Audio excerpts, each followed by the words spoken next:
नमस्कार, कसे आहात सगळे? मस्त मजेत ना? आता लवकरच चातुर्मास चालू होतोय आणि चातुर्मासात बऱ्याच जणांना बरेचसे उपवास असतात आणि मग प्रत्येक वेळेला होतो एकसारखा साबुदाणा तर मग तो साबुदाणा सुद्धा इतका पोटाला चांगला नसतो आणि मग त्यासाठी मग पर्याय म्हणून मी आज तुम्हाला वऱ्याच्या तांदूळाची उकड दाखवते आणि ती उपवासाला चालण्यासारखी आहे आणि करायला पण सोपी, चविष्ट आणि खूप रुचकर लागते ती. तर ती कशी करायची ते आज आपण बघूया. ही उकड करण्यासाठी मी इथे साहित्य घेतलेलं आहे आणि आपण वऱ्याच्या तांदूळाची उकड करतोय म्हणून मी काय केलं, वऱ्याचे तांदूळ आधी 2-3 पाण्याने छान धुवून ते कपड्यावर वाळवले आणि चांगले खडखडीत वाळल्यावर मी ते भाजले आणि नंतर त्याचं मी मिक्सरमधून हे पीठ केलेलं आहे आणि ते पीठ मी हे घेतलेलं आहे. तर हे पीठ मी 1 वाटी घेतलं आहे आणि चवीला मीठ, फोडणीसाठी आपल्याला जिरं आणि मिरच्या, फक्त जिरं आणि मिरच्याच, कारण आपण उपवासाला खातो म्हणून. बाकी आपल्याला कढीपत्ता वगैरे कोथिंबीर काहीही घालायची नाही आहे कारण ते उपवासाला आपण खात नाही. आणि हे फोडणीसाठी तूप, आणि यातलं मी अर्धं तूप फोडणीत घालणार आहे आणि अर्धं तूप आपल्याला नंतर उकडीवर घेण्यासाठी ठेवायचं आहे. हे आहे ताक आणि हे ताक 1 वाटी पिठाला 4 वाट्या मी हे ताक घेतलेलं आहे. तुम्ही कुठल्याही भांड्याने घ्या, वाटीने घ्या, एकाच 4 प्रमाण ताकाचं आहे. असं प्रमाण घेतलं की छान मऊसूद उकड होते. आणि हे ताक जेव्हा तुम्ही घ्याल तेव्हा जर अतिशय आंबट ताक असेल तर 3 वाट्या तुम्ही ताक घ्या आणि 1 वाटी त्याच्यात पाणी घाला, कारण नाही तर ती अतिशय आंबट होईल ना उकड, म्हणून तुम्ही तसं ते ॲडजस्ट करून घ्या. सगळ्यात आधी आपल्याला हे वरीचं पीठ आहे ना, हे आपण ताकात कालवून घेऊया. तर आधी मी हे वरीचं पीठ या पातेल्यात घेते आणि आता हे ताक घालते.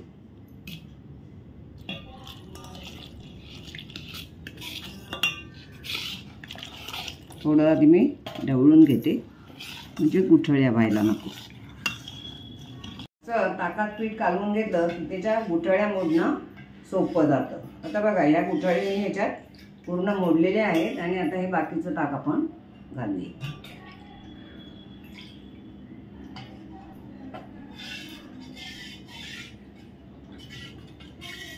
आणि आता हे मीठ जे घालायचं आहे ते पण आपण चवीप्रमाणे प्रत्येकाने घालावं. आपण पीठ किती घेणार, किती उकड करणार त्याप्रमाणे चवीने आपापल्या मीठ घालावं. हे मी एवढं मीठ, हे बघा एवढ्या याला मी एवढं मीठ घालते. हे बघा, आता एकही गुठळी ह्याच्यात नाही आहे. छान पीठ कालवलं गेलं आहे आपलं. आता इथे मी कढई तापत ठेवली आहे आणि त्यामध्ये मी फोडणी आपल्याला करायची आहे म्हणून मी हे 2 चमचे तूप घालते, कारण आपण उपवासाचं करतोय ना म्हणून मी तूपच वापरते. हे तूप तापलंय आता त्याच्यामध्ये मी हे जिरं घालते फोडणीत आणि नंतर मिरच्यांचे तुकडे घालते. मिरच्या जरा मी ढवळून घेते, जिरं आणि मिरच्या. आणि आता आपण हे पीठ ह्याच्यामध्ये घालूया.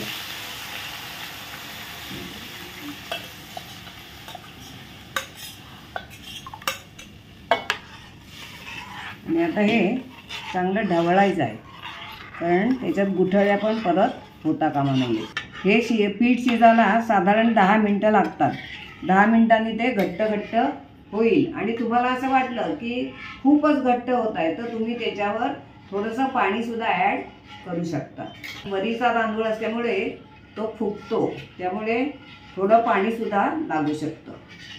हे असं सतत ढवळत राहायचं, पण जसं ते शिजेल, कारण वरीचे तांदूळ आहेत, शिजेल तसं ते घट्ट होतं म्हणून असं सतत ढवळत राहायचं. हे बघा, हे आता घट्ट झालं आहे आणि हे असं घट्ट झाल्यावर असं ढवळतच राहायचं म्हणजे त्याच्यात गुठळी होणार नाही आणि ते एकसंध छान शिजेल.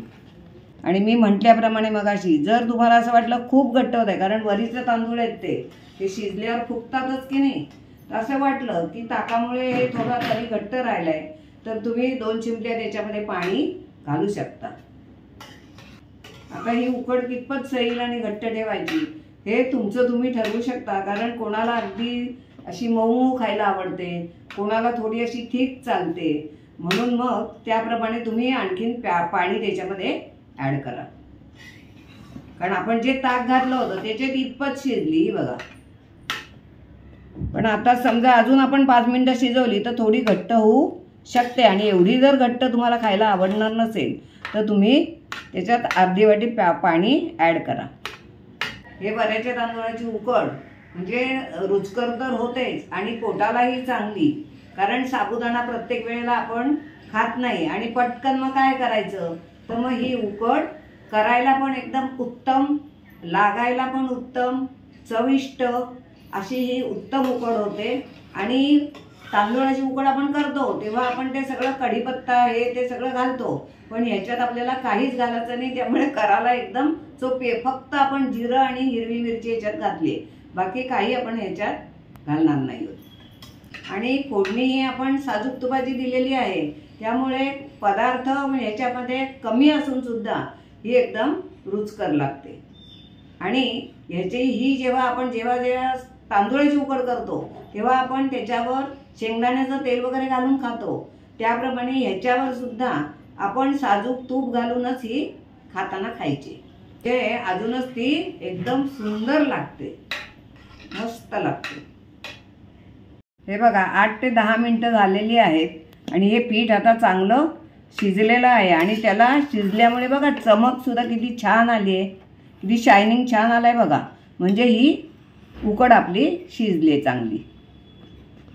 आणि आता ही उकड खाण्यासाठी तयार आहे।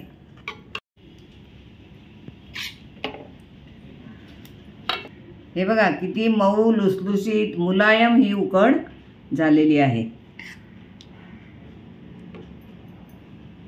अशी डिशमध्ये घ्यायची, तूप त्याच्यावर घालायचं, तुपाची धार, आणि मस्तपैकी खायची। अशी आपण आता याला पोंड करूया, म्हणजे त्याच्यामध्ये तूप छान राहील। हे बघा आपण जागा केली ही तुपाला, कारण तूप आपण पातळ घालतोय की नाही। हे बघा नाही तर ते सगळं बाहेरच वाहून जाईल। हे बघा असं साजूक तूप घालून खायची। आहे की नाही उपासाचा मस्त आणि वेगळा पदार्थ। आणि तुम्ही जर अशी उकड वऱ्याच्या तांदूळाची कधीच केली नसेल आतापर्यंत, तर नक्की या चातुर्मासात एकदा तरी करून बघा। आणि मी काय म्हणते, जरी तुम्हाला उपास नसला आणि मजेत म्हणून जरी तुम्ही एखाद दिवशी करून खाल्ली तरी काही हरकत नाही, कारण वऱ्याचा तांदूळ हा पोटाला चांगला असतो। आपल्या रोजच्या नाश्त्यात थोडासा बदल म्हणून करून एखाद दिवशी खायला काहीच हरकत नाही। तर तुम्ही एकदा नक्की करून बघा आणि कशी झाली होती हा अभिप्राय मला नक्की कळवा। आपण पुन्हा एकदा भेटूया अशाच एका छानशा व्हिडिओमध्ये। तोपर्यंत मस्त रहा आणि विशेष म्हणजे आनंदी रहा।